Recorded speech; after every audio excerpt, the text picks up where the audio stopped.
Hello बच्चों, देखो अब हम पढ़ रहे हैं intensity of magnetic field due to toroid by the help of Ampere circuital law.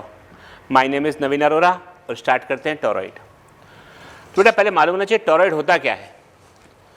कुछ नहीं होता, एक सोलेनॉइड है, उसको हम रिंग के शेप में मोड़ देते हैं तो वो बन जाएगा टोरॉइड। एक सोलेनॉइड लिया और उसको रिंग के शेप में मोड़ दिया, ये रिंग के शेप में मोड़ दिया एक सोलेनॉइड को, तो ये रिंग शेप जो सोलेनॉइड है इसी को हम बोलते हैं टोरॉइड।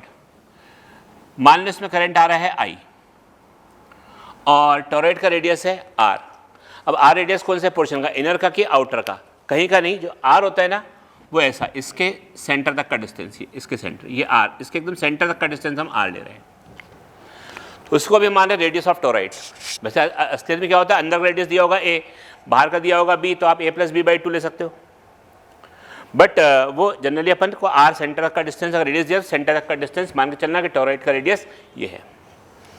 अब बोला है बताओ इस टोरॉइड के कारण मैग्नेटिक फील्ड कितनी आएगी। तो बेटा इस टोरॉइड के कारण देखो बाहर मैग्नेटिक फील्ड 0 रहेगी और जो अंदर ये एम्प्टी स्पेस है इसमें भी 0। 3 जगह पूछते हैं, एक तो इस एम्प्टी स्पेस में कितनी रहेगी तो आंसर 0, इसके बाहर कितनी रहेगी तो 0। जो कुछ रहेगी इस सोलेनॉइड के अंदर रहेगी, इस सोलेनॉइड के, इस टोरॉइड के अंदर। मैं फिर रिपीट कर रहा हूं, outside the toroid 0, in the empty space inside the toroid, जो empty space है टोरॉइड के अंदर वहां पर भी 0। जो कुछ है ऐसे मेरी उंगली देखो, उंगली इसके अंदर रहेगी बस मैग्नेटिक फील्ड। तो मैग्नेटिक फील्ड कितनी होगी ये हमको निकालना है। तीनों लिखता हूं मैं यहां पर। पहली बात पूछते हैं, पहला हमसे बोला आउटसाइड, ये भी पूछते हैं बी आउटसाइड द टोरॉइड, तो डायरेक्ट आंसर लिखना 0। दूसरा be in the empty space, in the empty space inside the toroid, be in the empty space inside the toroid, ये पूछें तो इसका आंसर भी 0। अब बोलते हैं बी इन द टोरॉइड, तीसरा case be in the toroid, be in the toroid कितना है तो वो समझना बेटा ध्यान से, वो कैसे निकालते हैं। तो देखो यहां पर टोरॉइड में अंदर बन क्यों रही है, पहले तो देखें भाई। ये कि लूप था, ये लूप में ऐसी फील्ड बनी थी एक्सिस में, तो ये एक लूप में ऐसी बनेगी, फिर यहाँ पर भी ऐसी बनेगी, फिर इसकी भी ऐसी बनेगी, इसकी भी ऐसी बनेगी, इस सर्कल की भी ऐसी बनेगी, सभी सर्कल की ऐसी एक्सिस के अलॉन्ग बनती जाएगी। तो कुल मिलाकर के यहाँ पर ये एक मैग्नेटिक फील्ड डेवलप हो जाएगी। तो ये जो मैग्नेटिक फील्ड बनी है, इस मैग्नेटिक फील्ड की वैल्यू क्या है ये हमको निकालना था। क्वेश्चन ये था टोरॉइड में, यहाँ 0 यहाँ 0, ये वाली वैल्यू कितनी ये हमको निकालना है। गोला, ये गोला ही है पूरा, वो ढंग से गोला बन नहीं पाया बोर्ड पर, बट आप पेपर में अपने पेन और कॉपी से गोला ही बनाना।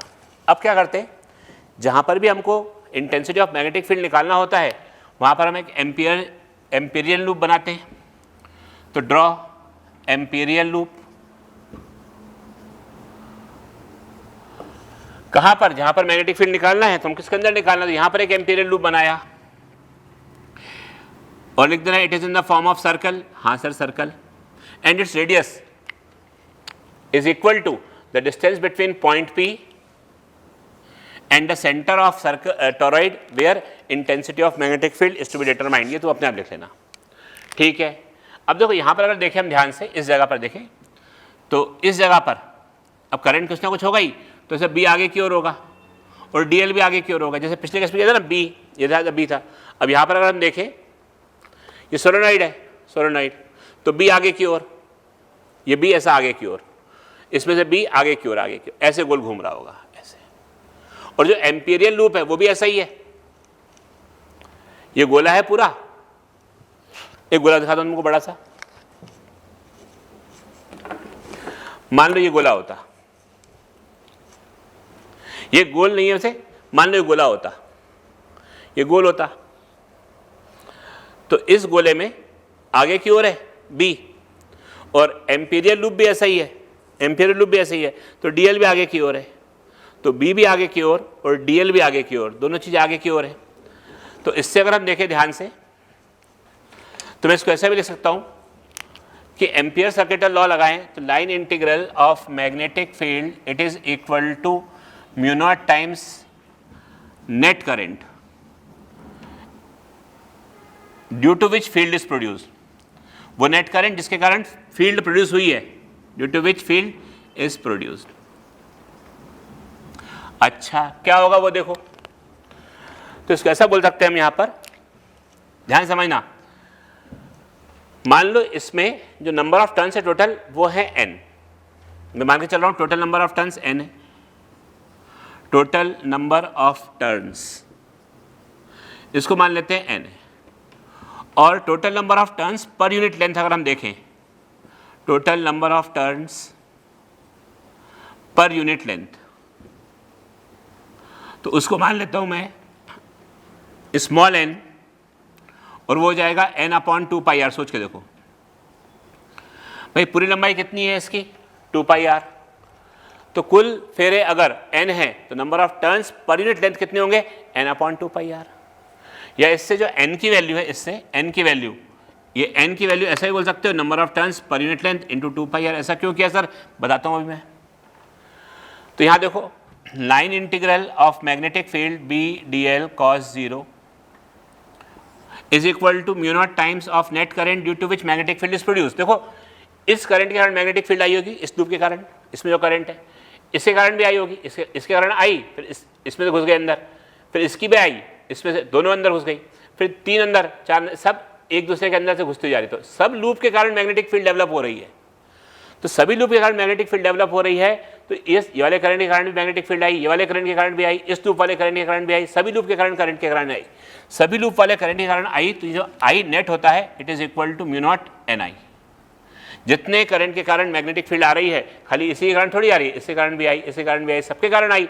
तो जो नेट यहाँ लिखते हैं ना, ये नेट आई नेट, तो नेट का मतलब ये होता है कि जिन जिन करंट के कारण, जिस करंट के कारण मैग्नेटिक फील्ड डेवलप हुई है, तो उसको कह सकते हैं म्यू नॉट एन आई। या फिर मैं इसको ऐसा भी लिख सकता हूं, बी हर जगह सेम रहेगी, line integral D L cos 0 1 mu naught N की जगह पर N into 2 pi R into आई।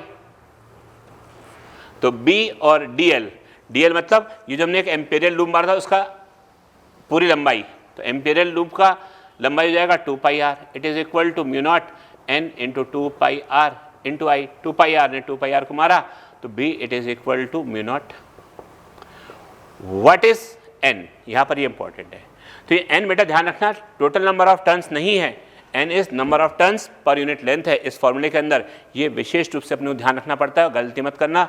म्यू नॉट इंटू एन आई, सोलोनाइट का आंसर भी ये आएगा। अभी अगला डेरिवेशन सोलोनाइट का कराऊंगा, सोलोनाइट का प्रूफ कराऊंगा मैं, बट टोरॉइड में भी आंसर ये आता है म्यू नॉट एन आई, ये अंदर यहाँ पर, और इस जगह पे 0 और बाहर भी कितनी हो जाएगी 0। ये हो गया बेटा अपना टोरॉइड।